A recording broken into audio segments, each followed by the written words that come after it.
a trip away. Welcome to Timeline Radio Sports. I'm your host Sifuhatebe, Betty co-host Yamlana Utumsan Fukakumano. Utumsan, Baba. ukahle. Ngiyale mfethu kuhlafuna kwayo. Awu mfethu. Yeah, kufana na iligi yethu. Ay. Siyaqhubeka today bethu nge-recap yethu ye-league. Yeah, today ipoint lethu lokuqala sizobheka lapha ku-relegation battle mfethu. Even though iligi yethu seyiphelile, sifuna nje ukuchecka nje ukuthi yini le beyenzeka lapha phansi. But firstly ngicela siqale nge-Real AM. Ngifile otherwise nyana ukubona i-team on a professional level ingasaqhubeki ngama-games due to ama-financial issues. So angazi, what's your take on that? Mfowethu yazi eyami take kulena inzima because I think man this thing is beyond into le abasibonisa yona lapha. I feel ukuthi man personal somehow because there is no way man ukuthi after touches zonke lezi zinto ezithathiwe still they failed ukuthi babhatale whatever lekumele bayibhatale. So yabo and then nanokuthi team ikwazi ukuthi iqhubeke. So I feel ukuthi kunezinto personal because we have seen a lot of things ezenzakalayo more especially namapolitiki wasemzansi ukuthi if unyathele abantu banama cons bakulanda ngeSARS nana so but then I feel ukuthi mina man kuna something engekho right laphayana so someone bekalwa amabhetli ngendlela ezirong. Yeah, and it's also embarrassing ukuthola ukuthi iligi yethu iba nezinyonyana ezikanjena yabo. So ngicela ukubuza nje two things. What do you think they should do ukuthi next time kungenzeka into efana nale eligini?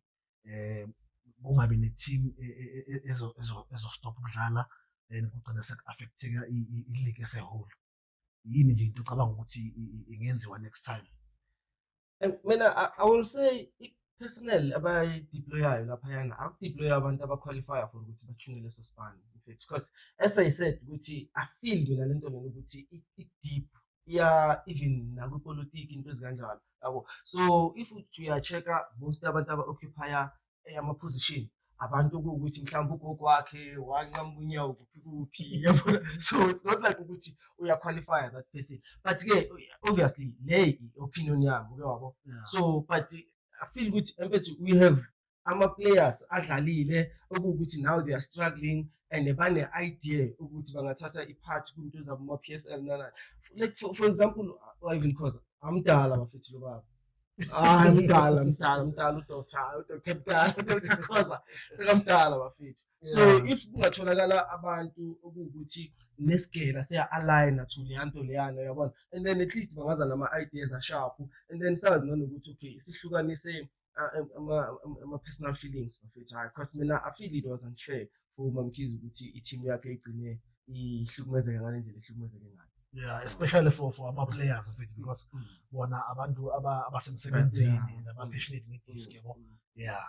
Okay, moving along mfethu. Ucabanga ukuthi i-affect kangakanani indaba yokuthi i-Real ingasaqhubeki nama-games? Why especially for ama-team afana nabo Cape Town City, abo Kaizer Chiefs, those who failed to qualify for lama-sport abawafunayo?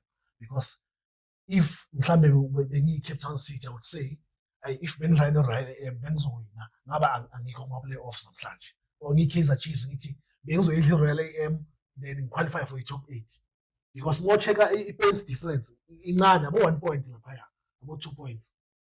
Yeah, yona idlale i-role enye i-serious because of mawujabheka obviously if bebathi bekhona ama-games bewazokwazi ukuthi afike kwe-certain number okuwukuthi manje awasakhonanga ukuthi afike kuyo. Yes ukuthi ubani bekazodlala namaphupho vele ahlala khona.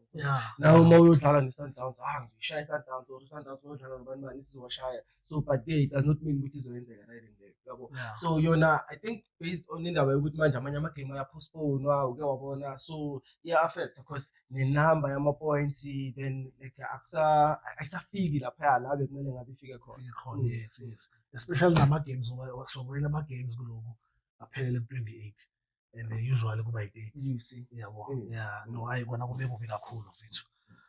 All right, now can we focus ku Cape Town City for now. Bakuma playoffs and already ama games sewadlalile. Do you see them coming back or Cape Town City?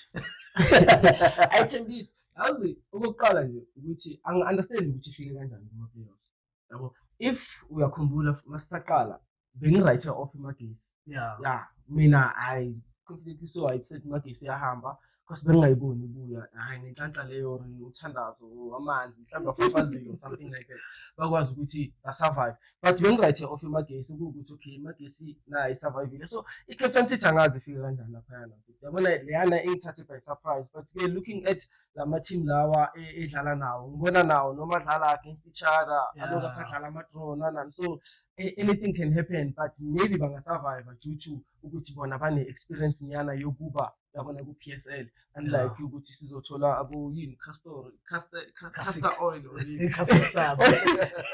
Castle Stars. I-team yakho yini?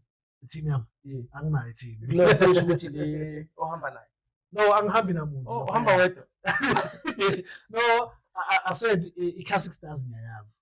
Yeah, so ngicabanga ukuthi ibhola abalidlalayo they have a chance ukuthi bangaqualify for top flight football. No, okay. Yes. No. Okay, yeah, but-ke I think ukuthi nabo abo-Castle Stars sisabuya kwenye futhi uyabona baza ngenye imahindu yabo. So ama-team asazoza afuna ukuqala build ayenze in and bethu at least abo-Cape Town City sebane-experience nyana, at least baqhubeke la abagcine khona. Okay, no kuyazwakala. Sibona i-twist inyana lapha ekugcineni kwama-games. SuperSport United we thought hayi baya kuma-playoffs, but then last game bathola i-point then bakhuphuka. Yazi ngikhumbuza ngikhumbula i-last game ka-Ernest Middleton. Ndoda. Ngikhumbuza yona, but-ke yeah zenzeka into ezikanjalo. Yabona kukhona ubaba Mthetho makathi ayina therefore. Yeah. So zenzeka into ezikaso. So ukuthi igame ayipheli mfethu ingakapheli kahle kahle. So there are certain moments esingabuyela kuwo sirefere kuwo. There was a time la i-Man United yayiseyilinde ukuthatha i-cup, ithatha i-league. Aguero wayenza imihlolo ngalena. Ukuthi indize luckily vele i-Manchester. So bese kusho United or City then bakwazi ukuthi bayithathe i-league. So nakho-ke kwenzakile baphumile yabona ngembongeni alithi. No, hayi sibonga kakhulu mfethu ngamaphuzu wakho. Yazi ku stage yama-teams kunama-teams afana nabo Golden Arrows, iMagesi lapha ku-bottom half. Do you think lawo ma-team their main objective is to survive i-league or bayafisa nabo ukuqualify ama-top 8 or bawine ama-trophies lawakhona ku-PSL? Okay, i-top 8 I will say yes bazohalela ukuyidlala. Okay, ukufisa ukuqualify asazi, but ukhalela ukuyidlala obviously I think nabo bayafisa ukuthi hayi ngathi banga-partake laphayana badlale kwi-MTN top 8. But-ke I feel like ukuthi mina amanye ama-team mfethu aku-PSL for just nje ukuthi agcwalise inamba and then yabona bathole whatever stipend le basitholayo baqhubeke like baziphilise nemindeni yabo. Because like serious yabona the same thing ebesikhuluma ngayo nge-Stellenbosch last week yabo ukuthi no matter what they do those people angeke bafike ku-standard sabo Kaizer Chiefs and whatever. So amanye ama-team ayi-acceptile leyo nto leyo ukuthi okay thina si-right la. I think ne-mandate ka-coach, that's why you're not gonna find them chopping and changing abo-coach. Mhlawumbe bazomshintsha kayi-1 or kayi-2 just because of yabona usase-online. Ne-mandate yabo. All right. So looking at lawo teams overall performance this season, where do you think they went wrong? I don't think khona la including Kaizer Chiefs because baku bottom half now.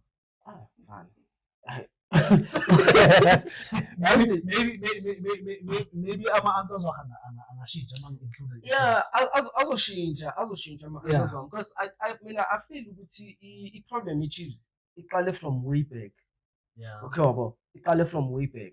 And also nalento leyo ukuthi ama-fans abe impatient kuyabo into ezikanjalo, because there were other good coaches ukuthi ngabe babanikeze i-chance like uSolinas for me. Mina I've seen Kaizer Chiefs idlala ibhola elihle laphana like uSolinas. But then what happened after Chiefs bayibhena ukuthi ingasayini, and then they went for I will say a big-headed coach.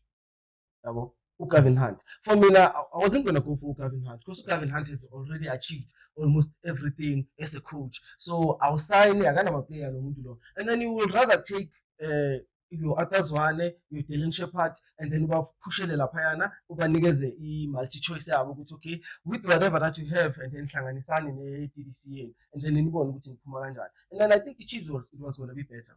Because even if noma uthi uyabheka ukuya kwi-final ye-CAF, it was still the same players our DDC. It's just that ukuthi baqala manje bathi okay, then kumele change ucoach kwenzakaleni, and then finally yaqala yabheka eceleni.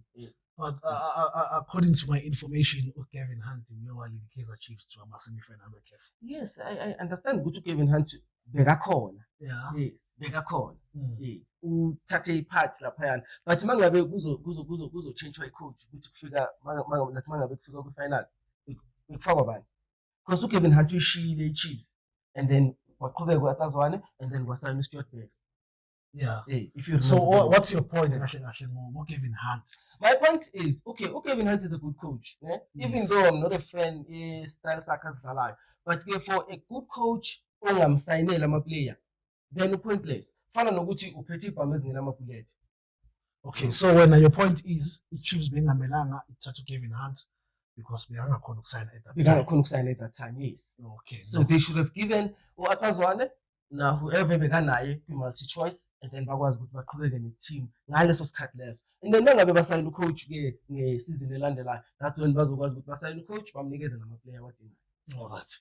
Yeah, going back to the point, what do you think went wrong with the season for lama teams aku-bottom half ukuthi bangakhoni ukureach i-top 8 or even win the league?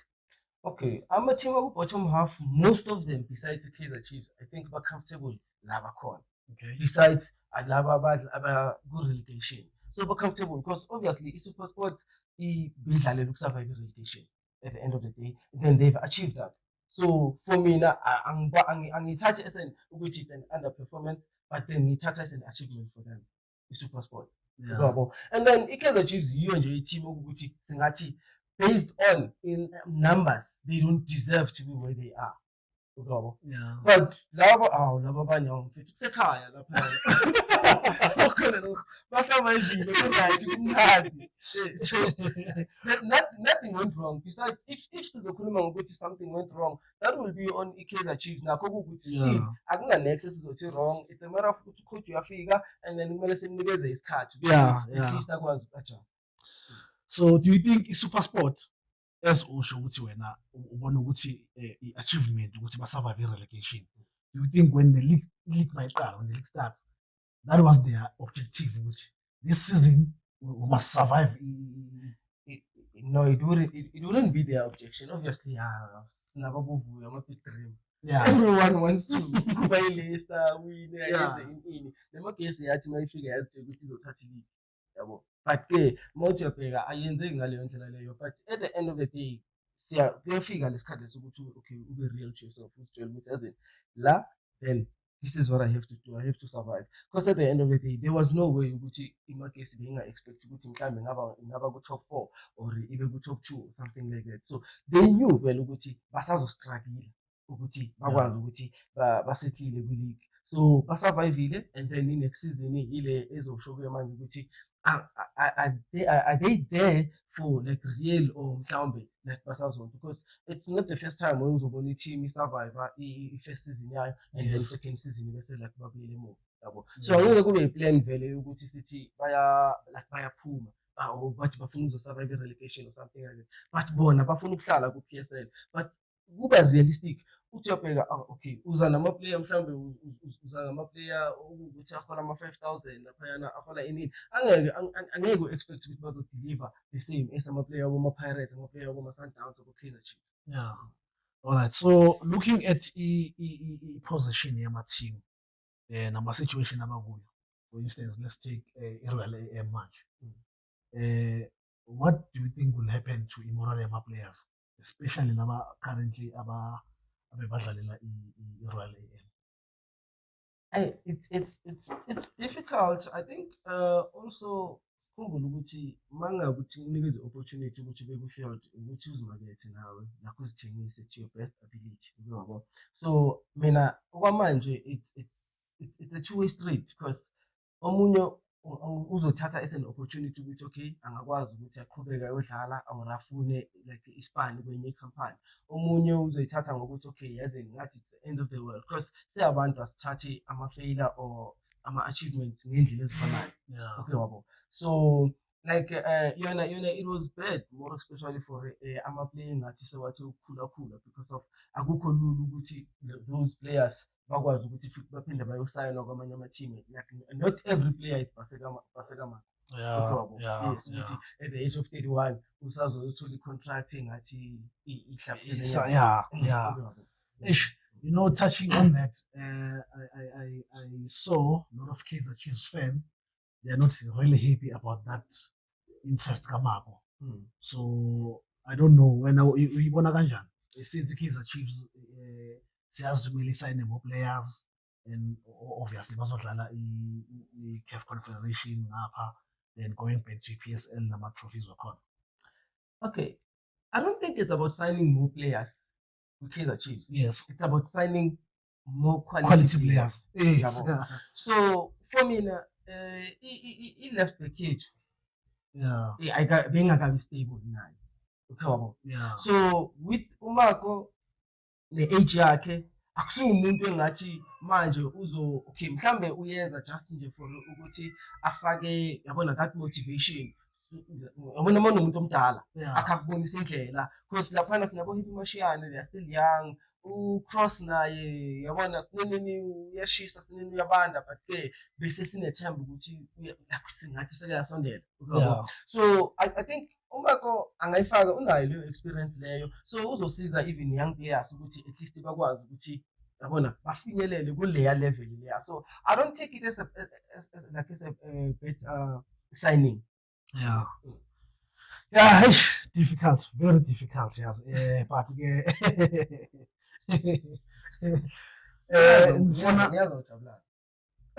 yeah, no, I'm not happy. I'm not happy. Okay, ngicela simuvele kule issue esinayo. Ku-PSL sinenkinga yama-goals. Ama-leading goal scorers wethu nama-goals amancane and I think leyo nto leyo i-affecta ne-national team because ku-national team asinaso i-striker engithi singarelaya kuso ukuthi loyo muntu wethu makakhona siyazi ama-goals azoba khona. Yabo. So what do you think the teams should do to solve the problem? Yeah, ngiyazi ukuthi uzongirila kule but I feel ukuthi into mangabe yaspan kumele like siza yabo. So thina into esishayayo kakhulu eMzansi uzothatha for example uthathe uPeter Msimane as a coach. Peter Msimane was a defender or Peter Msimane was a goalkeeper. Okay, and then uyo coach team and isipani sakhe sonke lesiya manje like as a coach. Yabo. So asike sithathe sicheke how Europeans are doing this thing.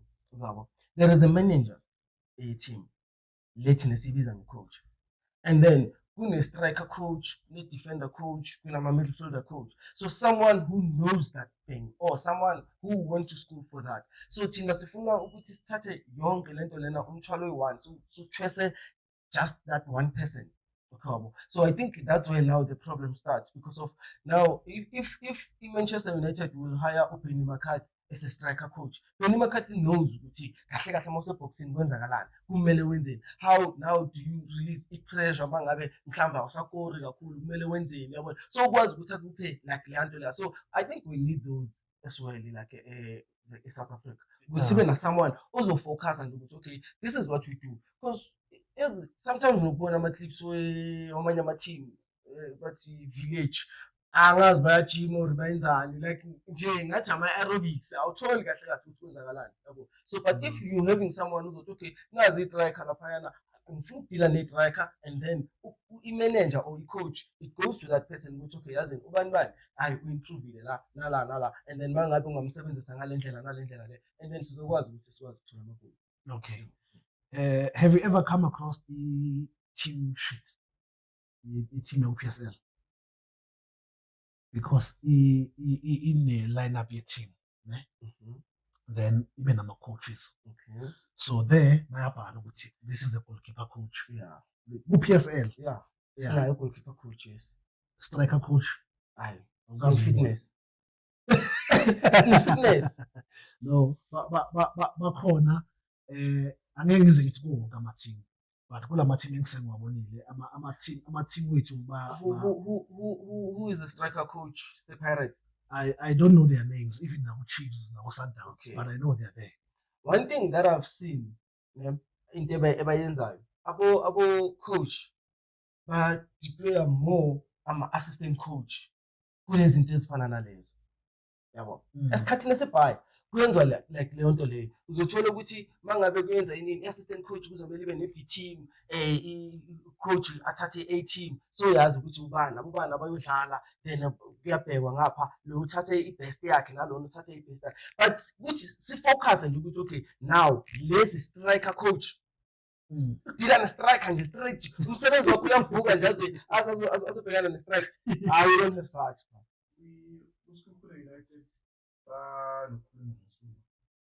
United as a striker coach. Okay, I think via consult. Those are it's more like of a consultation. Give that person like good sponsor ahlale lapha ayenze lonto leyo ekuseni mabangena ngo9 adila ne-track bahambe baye lunchini bayenzeni babuye ntambama adile ne-track.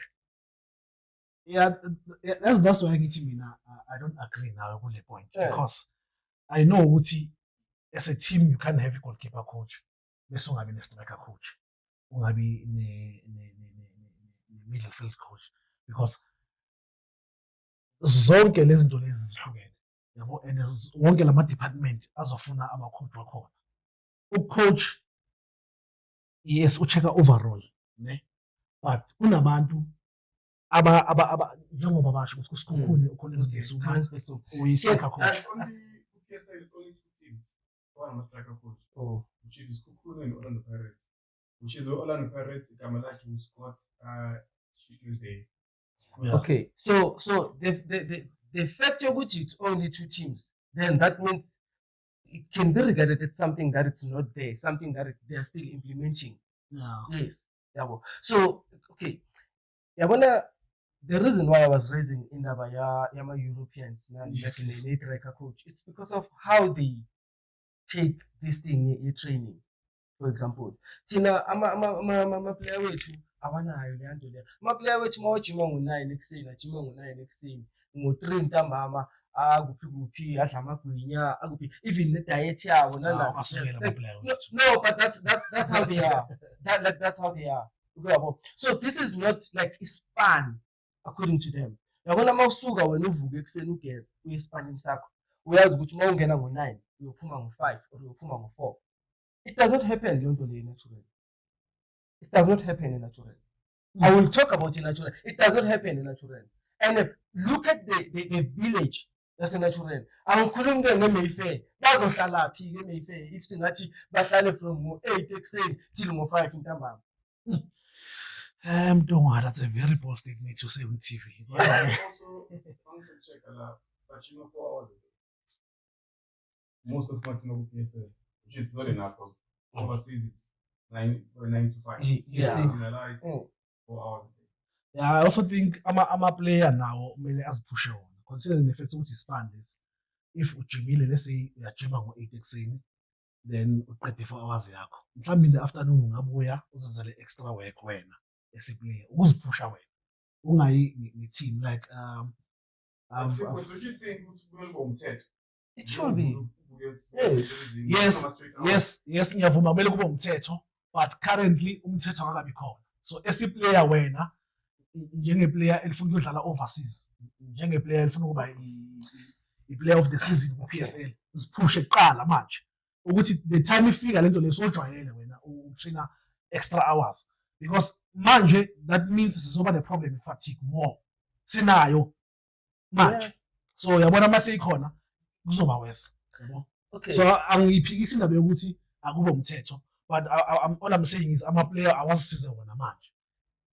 I think also kumele sikhumbule ukuthi phela ama-achievement awafani khona umuntu odlalela i-Chiefs manje sekaqedile u-achievile akekho la seka-right uphelele yabo so as much as sizothi wena ziprove wena let's put something there in writing that says uza la udla lokhu yabo if siyodlala siyakhempa kwenzakala lezi zinto ezikanje like ayibe lapho in black and white so that ukuthi ama-player wethu understand ukuthi okay just imagine someone is taking 480,000 a month uhola leyo mali leyo but udlala idodi like okay awukori kumele ukore kufana nokuthi underperformile but still you're taking 480,000 someone uhleli kwi-call center laphana uyasifonela uyakoleka singenamali siyabhadala iy'koloto zethu makaqeda ahole 3,000 4,500 no it's not fair.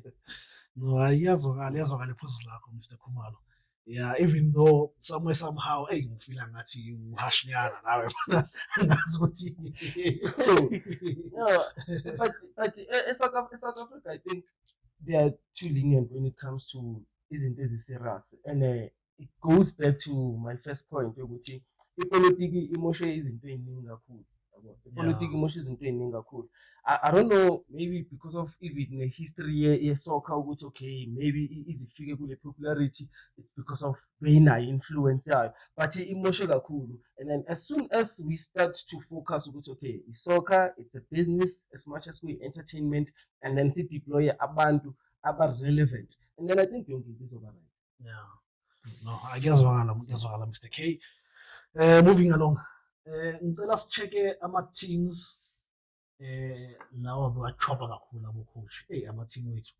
sekuyi-tradition lapha ku-PSL ukuthi nje yazi isizini ayikwazi ukuphela nje singabonanga abo-coach abathola imbazo vethu first point ngicela siqale ngeMagesi okay because ucoach weMagesi uye wa-resigna yena and saba shocked because after achieving into engako ukuthi uwin i-trophy then wahlala I think a game or two then wathi uyahamba ucabanga ukuthi what was the problem lapho? I think also man angazi iMagesi ize no was it Lassen? I think so. Thinking Lassen. Yes. Yeah, I think it was Lassen. I think enye into engayenza ukuthi ucoach ahambe it's after achievile then i-CV yakhe isasenhle yabo so mawuthi uyabheka uyabona ukuthi engathi hayi la akusalungi i-light ayikho at the end of the tunnel yabo so kuwona ngibaleke kusase-early at least ngikwazi ukuthi noma sengiyomakethe esenye ispan ngiyazi ukuthi at least i-CV yami i-grand yabo so like enye futhi into engaba i-reason mhlambe kungaba ukuthi i-pressure because of as much as bawine i-cup but they were not doing great eligini yabo so kungaba mhlambe i-pressure ebuya from kwi-management ukuthi okay yazini as much as usunele i-cup but that does not mean ukuthi kumele urelaxe so manje mabaqala ukwenza ama-demand manje after bashaye i-Pirates bashaye i-Sundowns and then babona ukuthi so sizohlulwa yini ukuthi sishaye abo-Kaizer Chiefs ukuthi bashawe noma ubani so but then manje mangahluleka ukushaya i-Kaizer Chiefs bamfakele leyo pressure leyo or any other team futhi encane so ziningi izinto ezingaba like effect kuleyo nto leyo because asina like that inside info. Yeah, nami kakhulu I think coach uhanjiswe indaba yokuthi angasafuna ukuthi i-CV yakhe. I mean winning a trophy neMagesi yeah then bese mhlawumbe uyarelegate after that ukuyele emuva ya ngicabanga ukuthi kungaba yilokho but let's go to ama-team afana nabo-Chiefs United ngoba ubabulengisa kadlala I understand ukuthi like i-circus i-cheaper or angitholi ukuthi kwenzakalani kahle kahle laphayana because yazi ngesinye isikhathi man i-cheaper there was a time where uDan Sukhe wayecoach Malise. Yes. Yeah, and they were playing brilliant football and you should understand ukuthi manidlala ibhola elimnandi okay angeke niwine all the time. Yeah. Yabo. Yeah. So but still like man lo muntu lona hayi no I don't think ukuthi udlala ibhola Cheaper business. I don't think udlala cheaper business ibhola. No, I doubt. No, there is no way. Like, I know. Yabona amaphupho wakhe. Yeah. Hayi. Not too much. Yeah. Like too much. So chopping and changing cheaper angeke ngize ngithi because vele mokhuluma ngokuchoppa nokuchange kwabo coach. The first team that came to mind was Chippa United. Chippa United, yes. It was Chippa. Chippa United I mind ukuthi ungadlala ungacoach 3 games then bese uyahamba. But one other thing futhi enye ekhona yazi kune lento le ama technical director yini khona labantu laba bana le position le ngayitholi ukuthi umsebenzi wabo labo ama technical director the one ogcine seka coacha iChippa for ama game yana few nyana like that business not a businessman yana like you I think the guy's Mamila.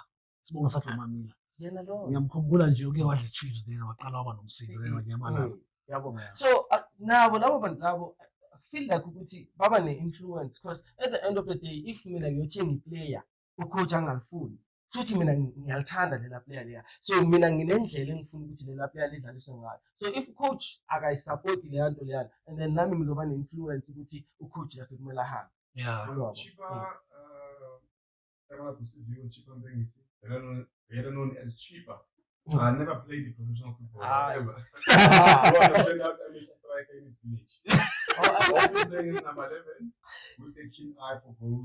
His childhood friend, Ulisam, so he never played. Yeah. For once, you said it. He was a standout. I thought we were going to say standout comedy. I'm not sure.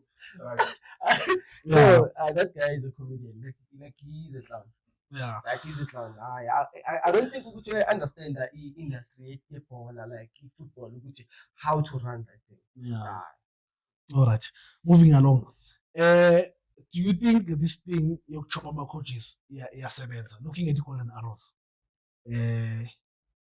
bekubheda nyana bachopa bafaka umnqithi and the main purpose was to survive relegation at least bathu kuyaphezulu nyana and umnqithi wenzile lokho so if ubheka mhlambe ngelinye iso ubona ngathi inokusebenza leyo nto noma yeah, iyasebenza. As I said, it's a two-way street. Yeah. Remember, if a new coach is coming, then now hope nalama player lawa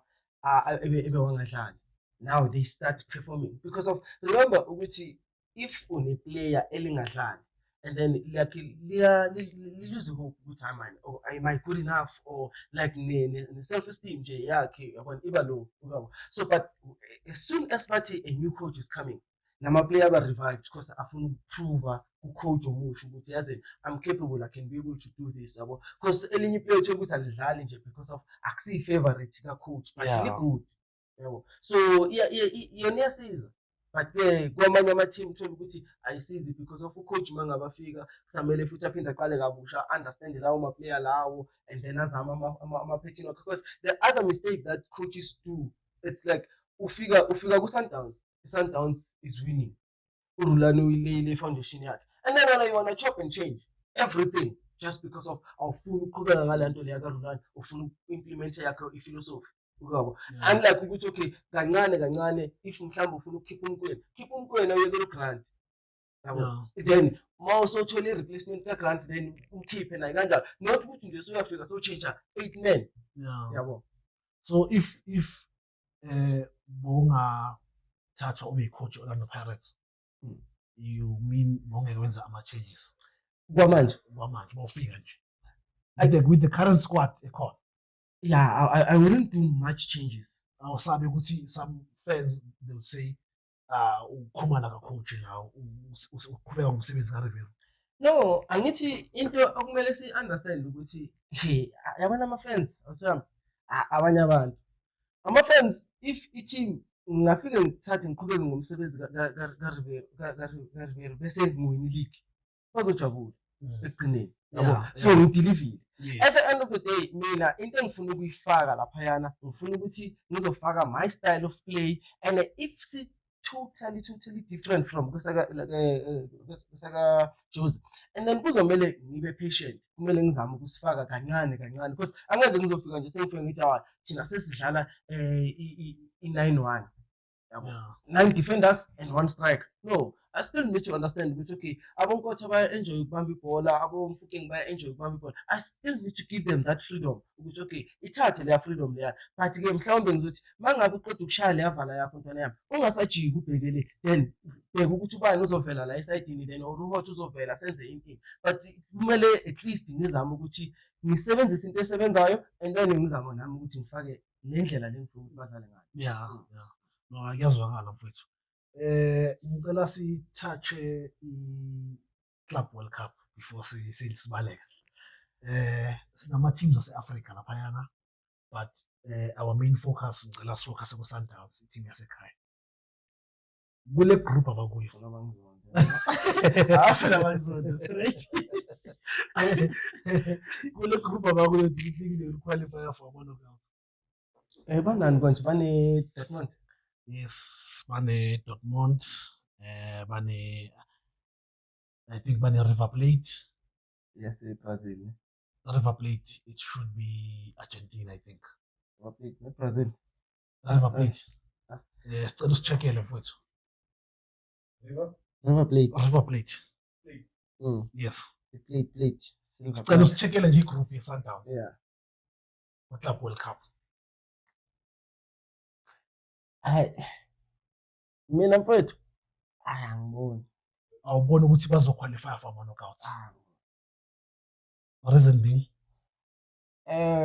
as we always said angithandi lento engijwayele ukuyisho ukuthi ibhola lase South Africa ligcwele clown nani but ke somehow ikhona le nto lena because I feel ukuthi abo coach ababuya ngaphandle bafuna ukuzidlalisa i-direct football okuwukuthi asimaster that thing. So if uyacheka ama-Europeans adlala they are playing by the book. Okay. So most izinto ezidlalwa by the book chances of making mistake are very slim. So as much as Sundowns ingaba good but for Dortmund I don't see them playing about Dortmund. Brazil or Argentina, South Americans, they playing almost a similar style, but they are still core into the style sabo. So China sesi foreign kakhulu. Yeah. So I don't think ukuthi khona manje singathi siyo challenge uJackie Chan ngekarate mfana bese siyasibonile. Hayi. Okay. Kune Fluminense yaseBrazil. Yes. Dortmund ne-Ulsan Hyundai South Korea. Right. Hayi namachani ama-Korean ayarobha mfana. Bazofaka level. Babuye nge-half time with a different level. Ngeke isitala sakudala leso mfethu. Manje umthetho soqinile mfethu. Benzani bangena ngo-free? You can't do that now. Asikhathali lezi. Mina nje my take on this group ne. I see Sundowns qualifying for a knockout. And le Dortmund abantu abayisabayo. Mina for me Sundowns izoba big game. Izophi Dortmund game? Yes. It's fine bazoba big game. Sundowns izophi Dortmund ama points. Like it's as kumele like sikhuluma iqiniso. Athi okay, i-level ye Dortmund ikude kabi kune-level ye-PSL. Kude kune-level ye-PSL. Yeah, but it's the same thing in the World Cup. Sometimes you get matches like in match Brazil, the Cameroon, where people think ibhola lase-Africa next. At the end of the game, Cameroon won, Brazil 0. Yeah. iyayenzeka le nto leyo, but into eyenzeka ngaleso sikhathi. And also if what if leso sikhathi namanje lo Club World Cup asibone ke mhlawumbe asibone ikhathi kaJesu akunankinga mfoka baba, amanzi maningi kanje uRifam iwine ya plaza yibona nathi because baba, like honestly speaking, I don't see Sundowns qualify ama-team two wase grouping. Yeah, qualify two. I don't see Sundowns qualifying. Okay. Honestly, that's me. I don't see Sundowns qualifying. Not tweeting ngiyabazonda, no angibazoni. Yeah, but I don't see them qualifying. Alright. No, asibambe lapho nje kwanamhlanje mfethu. Sizobuya iSundowns masidlalela igame eyi-1. Mhlambe idlala nini? Ngizokucheckela la mfowethu ungasabi. Ungazi ukuthi noma umphathi wethu unayo eduze. Yeah, speedy fingers. Yeah. Someone played yesterday. None. Al. Oh. Yeah. But I like 17 Sundowns. That's Tuesday. Badlala nani? Oh. Yeah. So 3 points in the bag for who's the Pirates? Sundowns. Who's the Pirates? No, this is Sundowns, it's not Pirates. Who's the Pirates? And ukhuluma ngento 95. Yeah. No, bra. No. I-level ethi siphakame kakhulu manje. Ama-team wethu ayashaya. That is why bakhona ukusirecognize siyena kuma-club. Besishaya nango-95. No, not ngale ndlela sishaya ngayo manje. Not ngale ndlela sishaya ngayo. No, I just crazy. So say back. Hopefully, sizoba. Okay, I know. Yeah, say back. So back, ungasabi. Yeah, but no, sizivalisele mfethu kuma-viewers wethu bakhuthaze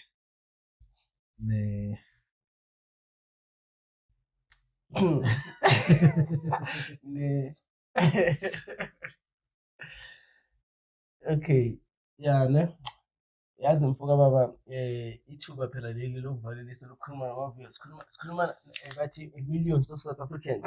Yes. Angikwazi ke ukuvalelisa ngingabatshelanga ngojem. Ungabatshela ngojem mfethu, Ngingabatsheli nge-white. No, okay. Sisasenabo abantu abasponsayo lana, actually abaletha izinto zabo abasi-advertiselayo la. Ujem ikhona. Konje bathi yini ngicine bathi i-all day jam. Yes. Oh, Nkosi yami. Okay, bese siba nedinako. Yes. So zisatholakala bafethu. Njengoba zilana zidinga isupport yethu, njengoba nathi futhi sicela isupport yenu ukuthi ni subscribe, ni like, niqhubeke ni share ama-video wethu. And then nama Father's Day sinike kamnandi uyabona.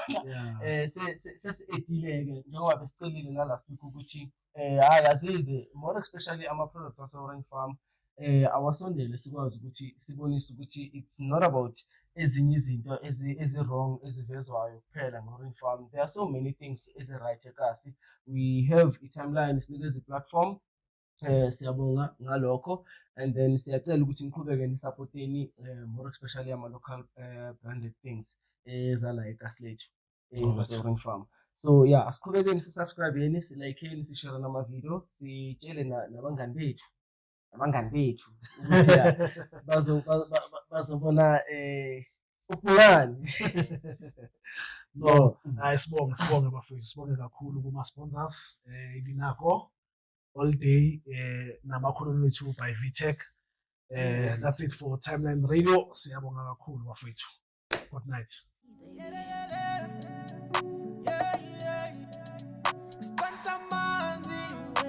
Just a trip away.